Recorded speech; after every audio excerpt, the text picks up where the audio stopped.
Welcome guys, start करते हैं हम अपना डिस्कशन सबसे ल्यूक्रेटिव पोस्ट से जो कि है इनकम टैक्स। इनकम टैक्स हम इस पूरे अपने डिस्कशन में हम जो मोस्ट सॉट आफ्टर पोस्ट हैं एसएससी सीजीएल की उनका एनालिसिस करेंगे, right? A brief introduction about me. My name is Aman Shrivastava. I have done BTech in Electronics and Communication from IET Lucknow. I have cleared SSC CGL 2016 pre plus mains. आप मुझे Unacademy पे follow कर सकते हैं मेरे profile को, जिससे कि आपको मेरे लेक्चर और कोर्सेज के जितने भी अपडेट्स होंगे वो सब आपको मिल जाएंगे। जितने भी कोर्सेज और ऐड होंगे, ताकि जैसे इकोनॉमिक्स है अभी आएगा, उस टाइप की कोर्सेज और आएंगे, एमसीक्यूज आएंगे, तो वो सब आपको मिलते रहेंगे, नोटिफिकेशन आ जाएगा। एंड प्लीज रेट कीजिए, रिव्यू कीजिए और ज़्यादा से ज़्यादा शेयर करिए if you like the lecture. देखिए, सबसे पहले तो ये है आपका डिपार्टमेंट, आपका होने वाला डिपार्टमेंट, ये है उसका logo, right? This is income tax department. Now, inspector of income tax in central board of direct taxes. पहली चीज तो आप जब इसको ज्वाइन करते हो तो जो इसकी गवर्निंग अथॉरिटी है, देखिए इंडिया में दो गवर्निंग अथॉरिटी हैं टैक्स की, सीबीईसी और CBDT, central board of excise and customs, और एक है central board of direct taxes. Income tax जो है वो आता है central board of direct taxes में, ठीक है? सीबीडीटी में दो तरह के टैक्स आते हैं, income tax and corporate tax. तो आप ज्वाइन करोगे as an income tax inspector. ये ग्रेड सी पोस्ट है, 4600 ग्रेड पे की ये पोस्ट है, और एक नॉन यूनिफॉर्म जॉब है ये, इसमें आपको कोई वर्दी नहीं पहननी है, ठीक है?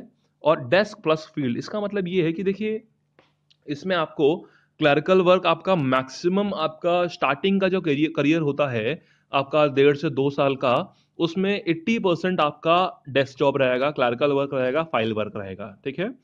और उसके बाद 20% आपका फील्ड वर्क है कि कभी कभी जब स्टाफ का क्रंच हुआ और रेट्स ज़्यादा पड़ रही हुई तो आपको भी कहा जा सकता है कि आप रेट में कंपनी कर लो, तो दैट इज कॉल्ड, तो इसलिए आपका ये डेस्क प्लस फील्ड जॉब है।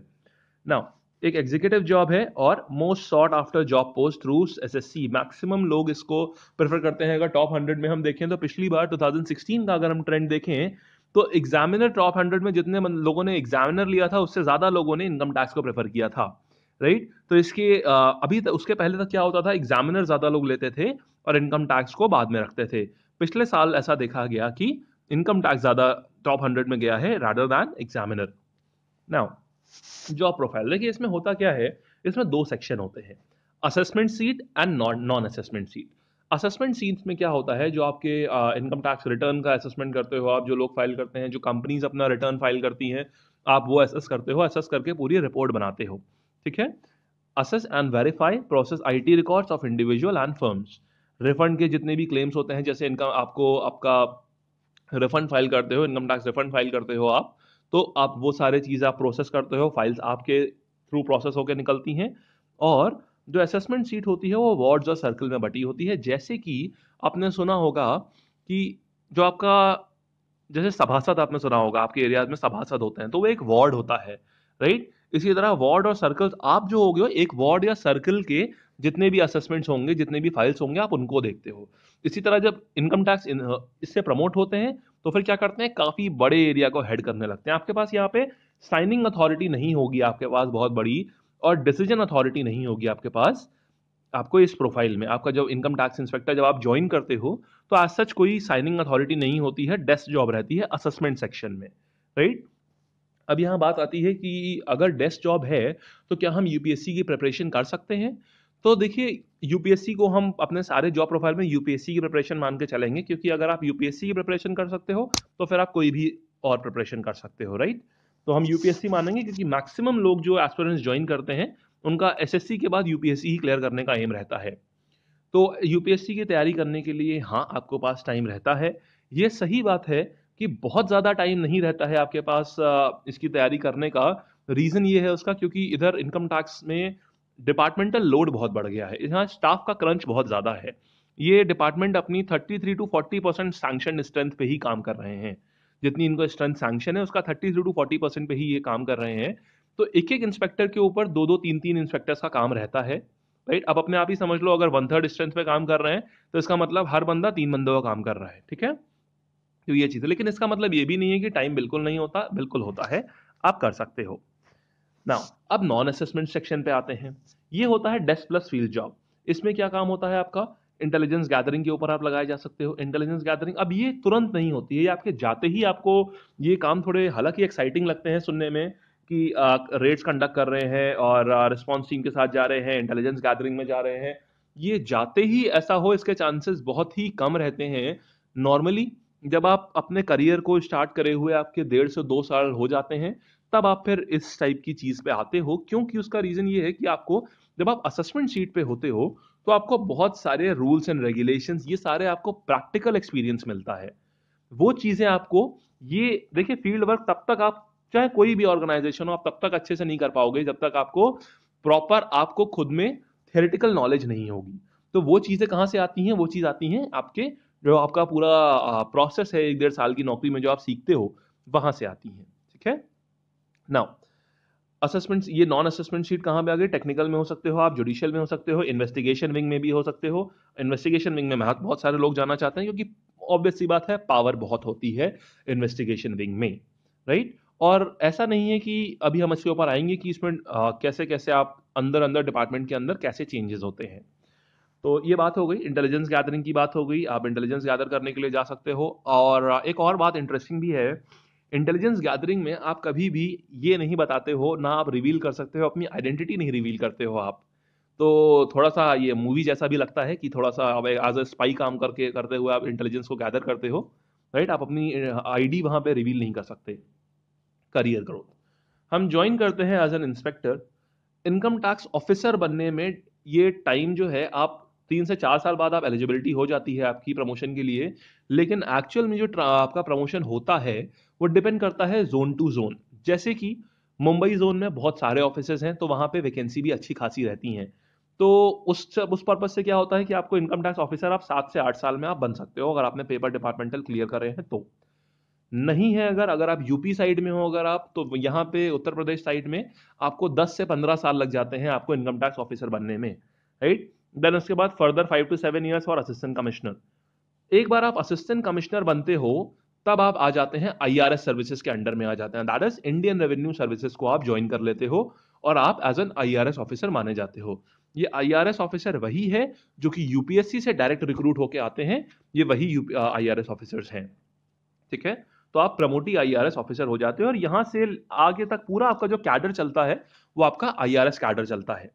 नाउ इसके बाद फिर आप देखिए, एक अगर आप एक बहुत यंग एज पे अगर आप ज्वाइन करते हो, लेट्स से अगर आप 22-23 एज तक आप ज्वाइन करते हो अगर आप आईटी डिपार्टमेंट, तो अगर हम डिपार्टमेंट के ही अंदर देखें तो आप कहां तक जा सकते हो? तो आप डेप्यूटी कमिश्नर तक जा सकते हो। और अगर आपके अच्छा है आपका सब कुछ, आपने पेपर टाइमली निकाले हैं, तो आप असिस्टेंट एडिशनल कमिश्नर या एडिशनल और ज्वाइंट कमिश्नर तक भी आप आराम से जा सकते हो। ठीक है। इसके चांसेस बहुत ही कम होते हैं कि एसएससी के थ्रू कोई भी गया हुआ बंदा कमिश्नर तक जाए, ये बहुत ही फीबल चांसेस होते हैं इसके। ठीक है। पॉसिबिलिटी रूल आउट जरूर नहीं करी जाएगी कि पॉसिबिलिटी रूल आउट कर दी जाए, लेकिन हाँ चांसेस बहुत कम है, लेकिन यहां तक पहुंचने के मतलब भर के चांसेस होते हैं। क्लियर? नाउ ट्रेनिंग देखिए क्या होती है, अब सारी बातें धीमे धीमे क्लियर हो रही हैं। अब हम जब ज्वाइन करेंगे तो क्या होगा, सिलेक्शन के बाद आप direct taxes regional training institute है, नेशनल डायरेक्ट टैक्सेस का इंस्टीट्यूट है, तो वहां पे ये नागपुर में है। और यहाँ पे आपकी ट्रेनिंग होती है, 12 हफ्ते की ट्रेनिंग होती है, यानी कि 3 महीने, तकरीबन 3 महीने की ट्रेनिंग होती है ये। यहाँ पे आपको टैक्स लॉज जितने भी होते हैं, एडमिनिस्ट्रेटिव प्रोसीजर, कंपनी लॉज क्या क्या है, इन्वेस्टिगेशन स्किल्स कैसी होती हैं, ये सारी चीजें आपको यहाँ पे सिखाई जाती हैं। क्योंकि आपका जैसे देखिए आपका बैकग्राउंड जो है कोई जरूरी नहीं है आप कॉमर्स बैकग्राउंड से ही हो, राइट। आप इंजीनियरिंग से भी हो सकते हो, आर्ट्स के भी हो सकते हो। तो इसलिए यहाँ पे सबको नॉलेज दी जाती है कंपनी लॉस के बारे में, अग्रीमेंट्स के बारे में। और कंफर्मेशन के लिए क्या होता है, 4 ऑब्जेक्टिव पेपर्स होते हैं जो कि आपको क्लियर करने रहते हैं आपके कंफर्मेशन। ईजी होते हैं, इसमें कोई प्रॉब्लम नहीं होती है, ये आपको ऑलरेडी पढ़ाया जा चुका होता है सब कुछ, आपको खाली वो आपको मिलता है वहां पे, तो that is very easy to clear, इसमें कोई बड़ी बात नहीं है। कैसा डेली वर्क रूटीन रहता है, कैसा अलाउंस रहता है, ये सारी चीज़ों के ऊपर बात करते हैं। 5 डेज ऑफ वर्क है ये, मंडे टू फ्राइडे आपका काम रहता है, सैटरडे संडे छुट्टी रहती है। लेकिन क्योंकि क्रंच इस समय ज़्यादा है स्टाफ का और काम इस समय काफ़ी है, इसलिए आप 9 to 5 ना एक्सपेक्ट करें, इसमें टाइम लगता है, आपको थोड़ा सा टाइम ज़्यादा भी देना पड़ सकता है, डिपेंड करता है ये भी कि आप कहाँ। देखिए इसमें आपका, अब ये बात हो गई, अब बात आते हैं अगर आप रेट्स पे हो, रेट्स पे जब आप जाते हो तो आपको 2 से 3 दिन लगातार काम करना, ये भी पड़ सकता है कि 2 दिन तक आप लगातार काम करो। रेट में जब आप एक बार जाते हो तो आप वापस घर नहीं आ सकते, आपको जब तक रेट पूरी नहीं हो जाती है, फिर चाहे वो 24 घंटे चले, चाहे 36 घंटे चले, चाहे 40 घंटे चले। थोड़ा एडवेंचरस भी है ये, हाँ थोड़ा सा आपको लग सकता है कि टायरिंग है। अगर यूपीएससी आपका एम है तो शायद आपको प्रॉब्लम आए, लेकिन अदरवाइज ये भी एक बहुत एडवेंचरस टास्क होता है ये। ठीक है, नॉर्मली क्या होता है, जितने ऑफिशियल्स होते हैं वो अपने साथ एक एक अपना सेट कपड़े का लेके जाते हैं, क्योंकि ये बहुत लंबा ड्यूरेशन तक, अगर मान लीजिए बहुत बड़ी रेड है तो इसमें 2-2 दिन 3-3 दिन तक भी लग जाते हैं, और सेम स्पॉट आपको, आप वो कंपाउंड आप छोड़ नहीं सकते जब तक रेड नहीं पूरी हो जाती, राइट। नाउ आपको इसमें टीए मिलता है, डीए मिलता है, एंड आपको एचआरए मिलता है। अगर आप क्वार्टर आपको नहीं मिला हुआ है तो एचआरए मिलता है। नॉर्मली क्वार्टर मिलने में again place to place depend करता है, लेकिन ऑन एन एवरेज मान के चलिए कि 5 साल तो लग ही जाता है क्वार्टर मिलने में from the date of joining. Petrol का आपको अलाउंस मिलता है, 30 से 40 लीटर तक का पेट्रोल है उसका आपको अलाउंस मिलता है, राइट। तो आपका मोबाइल बिल मिलता है आपको, और मोबाइल बिल कह लीजिए या फिर आप कह सकते हैं कि ये अभी जो प्रेजेंट स्टेटस है उसमें आपको एक बीएसएनएल का मोबाइल मिल, आपको सिम मिलता है, जिससे कि all India BSNL calling free रहती है, और 1 GB 3G डेटा आपको मिलता है। ठीक है, एंड सैलरी अभी के हिसाब से ये 42 समथिंग अराउंड इन हैंड है। 7th पे कमीशन पे आपकी सैलरी सीधे सीधे राइज मिलेगा, इसको अप्रोक्सीमेटली 8,000 तक का राइज मिलेगा आपको। दैट इज आपको इन हैंड सैलरी आपको 50,000 टू 52,000 मिलेगी आपको, right. Now promotion and transfer की हम बात कर चुके हैं। 5 से 8 साल पहला लगता है, डिपार्टमेंटल क्लियर, आपको एग्जाम क्लियर करने पड़ते हैं, और लेकिन ये जोन टू जोन डिपेंड करता है। सबसे अच्छे प्रमोशंस मुंबई जोन में है, और आपको इसके लिए रैंक भी फिर अच्छी चाहिए होती है। और जैसे इस बार 2016 की बात अगर करी जाए, ये डिपेंड करता है वैकेंसीज हैं भी कि नहीं है। जैसे क्या है कि 2016 में जो मैक्सिमम वैकेंसीज हैं वो साउथ साइड है, right. Maximum vacancies southern side है, तो इसलिए ये आपके ऊपर तो डिपेंड, आपकी रैंक पे तो करता ही है, लेकिन उससे भी ज्यादा जरूरी चीज हो जाती है वैकेंसी। अगर वहां पे वैकेंसी ही नहीं है तो आपको भेजा कैसे जाएगा, ठीक बात है। अब बात आती है यहाँ पे एनुअल जनरल ट्रांसफर और इंटरचार्ज ट्रांसफर। एनुअल जनरल ट्रांसफर ये होता है कि आपका सीट आपकी चेंज करती होती रहती है, ये डिपार्टमेंट ही चेंज करता रहता है आपकी सीट अपने आप में। कि अभी आप इसमें क्या होता है ना, अलग अलग डिविजन्स होती हैं, इंटेलिजेंस डिवीजन होती है, रेड डिवीजन होती है, फाइल डिवीजन होती है, बहुत सारे डिविजन्स होते हैं अंदर, 3 से 4 से 5 डिविजन्स होते हैं। तो आप अपने आप ही आपका वो डिपार्टमेंट चेंज होता रहता है। इंटरचार्ज ट्रांसफर, आप अपने स्पाउस राउंड पे आप ट्रांसफर ले सकते हो। आपको अगर कहीं ट्रांसफर लेना है, जोनल ट्रांसफर लेना है, या फिर अगर आप सिंगल डॉटर हो, सिंगल डॉटर के ग्राउंड पे आप ले सकते हो, या फिर आप अगर अपना कोई मैरिज इशू है उसके ऊपर, अगर आप फीमेल्स को ज्यादा प्रायोरिटी रहती है इसमें ट्रांसफर में, लेकिन मेल्स भी अपना ट्रांसफर ले सकते हैं। मैरिटल या इस टाइप का अगर कोई कंपलसरी ऐसा इशू है तो वो आप सॉर्ट करके अपने डिपार्टमेंट में आप ले सकते हो। ओवरऑल देखिए, कहा जाए तो ये पोस्ट अच्छी है, बहुत अच्छी है, लेकिन एक चीज और भी जो एक हमारा मिथ होता है रिगार्डिंग मनी। ठीक है, तो देखिए इस बात को आप थोड़ा सा जान ले तो अच्छा रहेगा। With the present regime coming into power, जैसा कि गवर्नमेंट पावर में आई है, तो ये जो फैक्टर है एक थोड़ा सा वो हर जगह से कम होता चला जा रहा है। इसको अपनी प्रायोरिटी मत रखिएगा, क्योंकि अब जो सिनेरियो है वो आज से 3 साल 4 साल पहले से बहुत ज्यादा अंतर है, राइट। क्योंकि डिजिटलाइजेशन हो चुका है, और इनकम टैक्स डिपार्टमेंट, एक खासियत ये भी आपको यहाँ बताई जाए कि गवर्नमेंट डिपार्टमेंट जितने भी होते हैं उनमें सबसे ज्यादा डिजिटलाइज डिपार्टमेंट इनकम टैक्स हो चुका है अब। पहले जो रिटर्न्स आपके मैनुअली फाइल होते थे, हर आदमी को जाना पड़ता था इनकम टैक्स ऑफिस और अपना रिटर्न फाइल करवाने के लिए, आज वो सारी चीजें हो गई हैं ऑनलाइन। तो अब आप सोच सकते हैं अगर आदमी वहां पहुंच ही नहीं रहा है तो फिर आगे के जो भी कार्यक्रम है वो कैसे होंगे, राइट। तो इसलिए अपना फोकस बिल्कुल मत रखिएगा उसको, अपना फोकस आप प्रमोशन को रखें, अपनी आगे की तैयारी को रखें, अपने वर्क लाइफ बैलेंस को रखें। सोशल लाइफ देखिए क्या है, इसमें आपको सोशल प्रेस्टीज बहुत ज्यादा होगी आपकी, कहीं पर भी कहने में काफी अच्छा लगता है that you belong to income tax, but the thing is कि आपका फैमिली टाइम आपका थोड़ा कम होगा, क्योंकि देखिए जॉब अगर इंटेंसिटी ज्यादा है तो थोड़ा फैमिली टाइम तो कम होगा ही। लेकिन अगर आप प्लान कर रहे हैं, अभी तो आप यंग एज पे हैं, तो आप डेफिनेटली इसके लिए जाइए, अच्छी पोस्ट है, राइट।